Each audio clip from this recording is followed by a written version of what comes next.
அண்மை செய்தியை பார்த்துக் கொண்டிருக்கிறோம். விருதுநகர் மாவட்டம் சதுரகிரி சுந்தர மகாலிங்கம் கோவிலில் பக்தர்கள் சென்று சுவாமி தரிசனம் செய்ய பக்தர்களுக்கு அனுமதியானது வனத்துறையினரால் வழங்கப்பட்டிருக்கிறது. மேலும் கோவிலில் பக்தர்கள் இரவில் தங்க அனுமதி கிடையாது என்றும் வனத்துறையினர் சார்பில் அறிவுறுத்தல் விடுக்கப்பட்டிருக்கிறது. அண்மை செய்தியாக பார்த்துக் கொண்டிருக்கிறோம். இதுகுறித்த கூடுதல் விவரங்களை செய்தியாளர் பாலாஜி வழங்க நாம் கேட்கலாம். வணக்கம் பாலாஜி, கோவிலுக்கு வருகை தரக்கூடிய பக்தர்களுக்கு என்னென்ன கட்டுப்பாடுகள் விதிக்கப்பட்டிருக்கு, கூடுதல் விவரங்கள்? விருதுநகர் மாவட்டம் பத்திராயிருப்பு அருகே மேற்கு தொடர்ச்சி மலைப்பகுதியில் பிரசித்தி பெற்ற சதுரகிரி சுந்தர மகாலிங்கம் கோவிலானது அமைந்துள்ளது. இந்த கோவிலுக்கு ஒவ்வொரு மாதமும் பிரதோஷம், அமாவாசை, பௌர்ணமி ஆகிய நாட்கள் மட்டுமே பக்தர்கள் மலையேறி சென்று அனுமதி என்பது வழங்கப்பட்டு வருகிறது. இந்த நிலையில் இந்த கோவில் பிரதோஷம் மற்றும் அமாவாசையை முன்னிட்டு வரும் 5ஆம் தேதி முதல் 8ஆம் தேதி வரை 4 நாட்கள் பக்தர்கள் மலையேறி சென்று சுவாமி தரிசனம் செய்யலாம் என வனத்துறையினர் மற்றும் கோவில் நிர்வாகத்தினர் பக்தர்களுக்கு அனுமதி அளித்துள்ளனர்.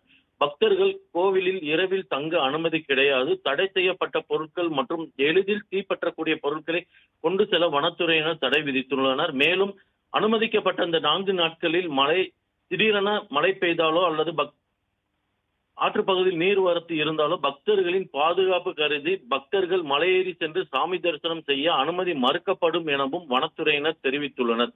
மேலும் பக்தர்களுக்கு தேவையான அடிப்படை வசதிகளை கோவில் நிர்வாகத்தினர் செய்து வருகின்றனர். கூடுதல் விவரங்களுக்கு நன்றி பாலாஜி.